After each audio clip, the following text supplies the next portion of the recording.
This is too loud, right? Oh, yeah, it's fine. Don't worry about it. I live in an apartment. I don't live in a vacuum.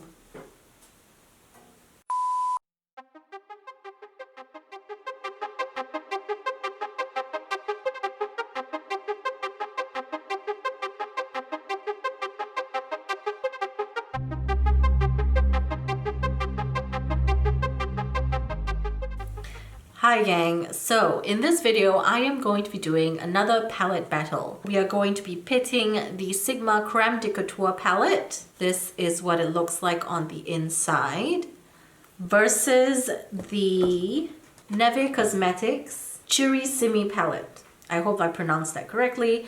And this is what it looks like on the inside. They are similar in the sense that they are both very pastel kind of palettes. However, there is one major difference. This one, the Creme de Couture from Sigma, is all matte. And this one from Neve Cosmetics is primarily shimmers. There are two mattes in this, I think. This particular shade and this particular shade, those two are matte. I will try my best to create similar looks on both eyes, but just by virtue of the formula, it's not going to be exactly the same. Well, that's the whole point. We're kind of trying to compare both palettes and see which one is better, subjectively better. Once again, I'm going to say this in all of my palette battle videos. Concept credit goes to Katelyn House. Please check her out. I'll link her channel down below. I've been seeing a lot of spring-inspired fashion releases, I guess. So yeah, I guess pastels is a very fitting choice for the upcoming spring. Although it is very wet and cold and windy in Bielefeld, it doesn't really feel like spring. So if you're not familiar with this series, essentially I'm pitting a variety of palettes against each other. The first 16 battles will be with palettes that have similar color stories and they will go against each other. 70% of the vote goes to viewer's choice. So if you leave a comment down below telling me which palette you vote for as the winner of a particular battle, I will take that into consideration. And then 30% of the vote goes to me because I'm doing this. You don't have to justify yourself, Cara. Similar to my previous palette battle, I am going to apply each palette to one eye or the other, and then I will let you know closer to the end of the video which palette was applied to which eye.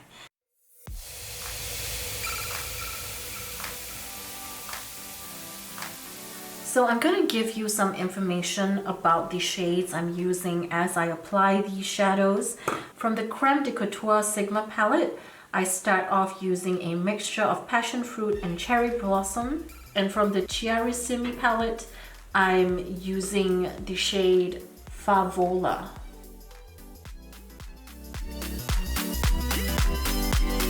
Next up, I'm using the shade Creme de Mauve from the Creme de Couture palette and Caribe from the Chiarissimi palette.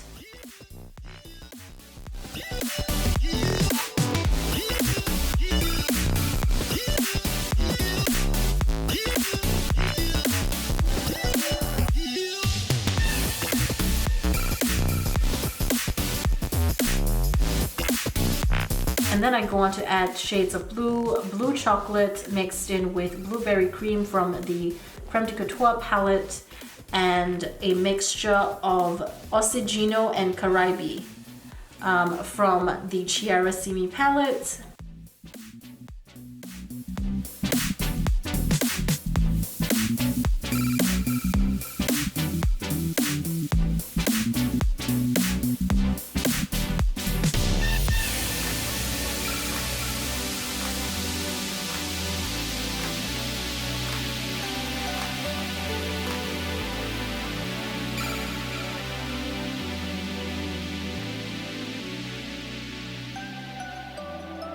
And for the bottom lash line, I mirror the shades that I've applied on top.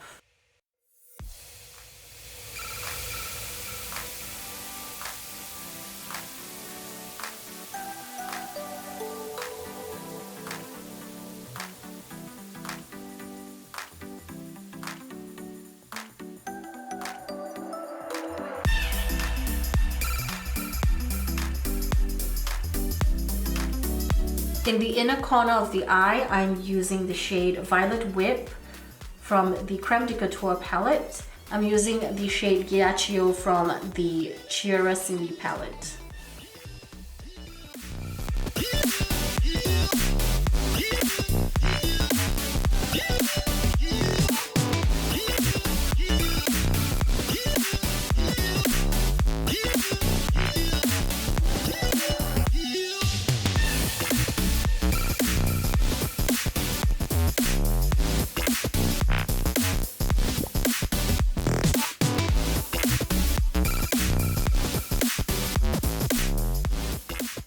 Okay gang, so this is the finished look. It's very much not my style. This is very light and pastel.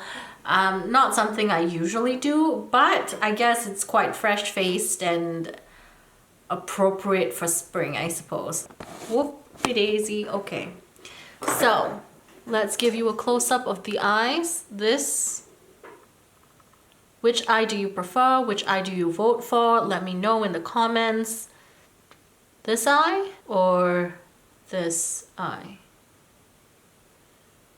Okay, so let me tell you which palette was applied to which eye. For this eye, I used the Chiarissimi palette from Neve Cosmetics. On this eye, I used the Creme de Couture palette from Sigma. So I think from the application, you could tell that this eye, the eyeshadow shades in the Creme de Couture palette are just a tad deeper, and with the Chiarissimi palette, they're a little bit lighter, and also, you know, the fact that most of them are shimmers gives an added light dimension to the shades.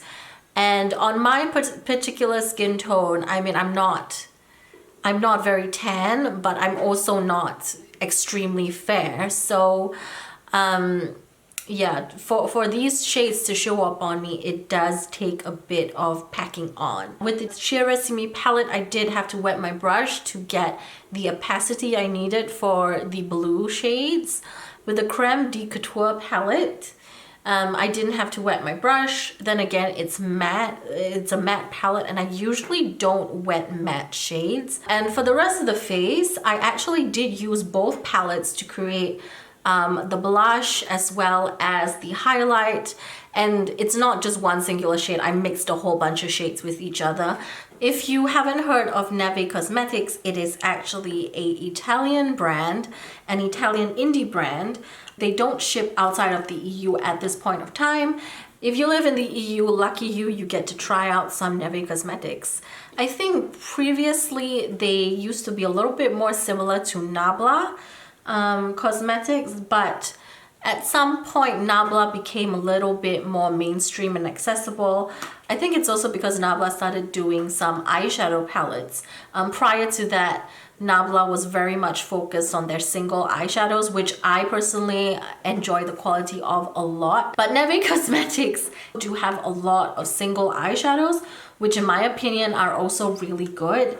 I will also be including 2 other Neve Cosmetics palettes in my upcoming battles, so stay tuned for that if you're interested. For the lips, I used the gloss Tough Cookie by Dose of Colors, and I layered another shade on top, which is the e.l.f. Mint Melt Lip Plumping Gloss in the shade Mint Sprinkle. Shout out to Kat. Hi Kat. I was in the drugstore the other day and noticed that there was this e.l.f. display, and e.l.f. is relatively new to Germany. I did notice the few melt bite-sized palettes, the minted palettes, I can't remember the name, chocolate chip or something, mint chocolate chip, mint chip, I don't know, something like that.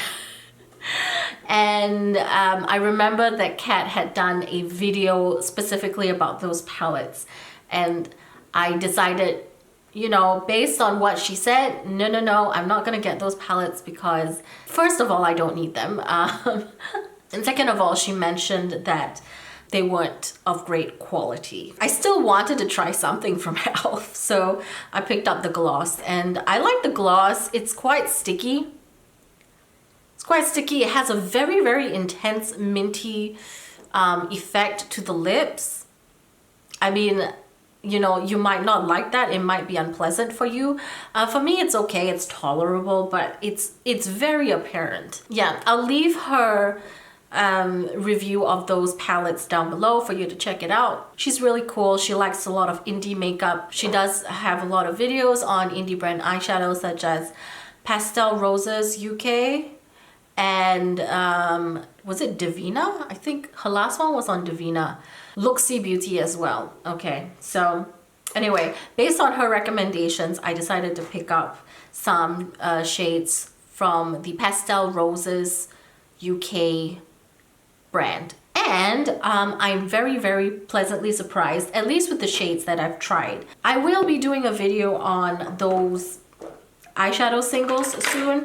Let me just quickly show you the palette. They're all not organized perfectly, but these are all the shades that I picked up from Pastel Roses UK, and again, thanks to Kat. I also picked up a few Glam Shop palettes. I first heard of Glam Shop from Mart's Makeup. She also has a really cool Instagram channel. I love the looks that she does on there.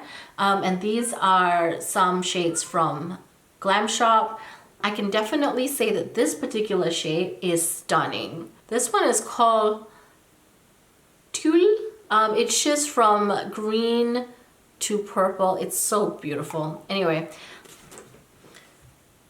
Frederick, hello. Hello, Fredericky. Meow. Oh, meow. Oh, Fredericky. Frederick has been stepping all over my palettes today. Very happy to be amongst my brushes. So now it comes time for me to announce the winner of last week's palette battle. In that particular video, I pitted the Afrique palette from Juvia's Place against the Nabla Poison Garden palette. The Poison Garden palette from Nabla won. Okay, so I voted for Poison Garden, and so did most of the people that commented. 8 out of 9 people voted for the Nabla, and 1 out of 9 people voted for Juvia's Place. So I'll put the calculations up on the screen. It seems that most of these palette battles aren't really split down the middle. Let me just recap a little bit about last week's battle. I felt that the Afrique palette, a lot of the shades went on more easily, but in terms of the end result, I felt that Nabla did have a little bit more of a interesting dimension to it. The shades were, I guess, more nuanced. I mean, I still think Afrique is a really great palette. I do like the color story. With the Afrique palette, I love, love, love, love this particular shade here. What is this one called? Togo. Look at that. Pretty, so pretty. So definitely I don't think the Afrique is a bad palette at all. It just so happens that the Poison Garden palette just had a little bit more nuance in terms of the shades that, you know, were similar in the palette. All right, so that's pretty much it from me.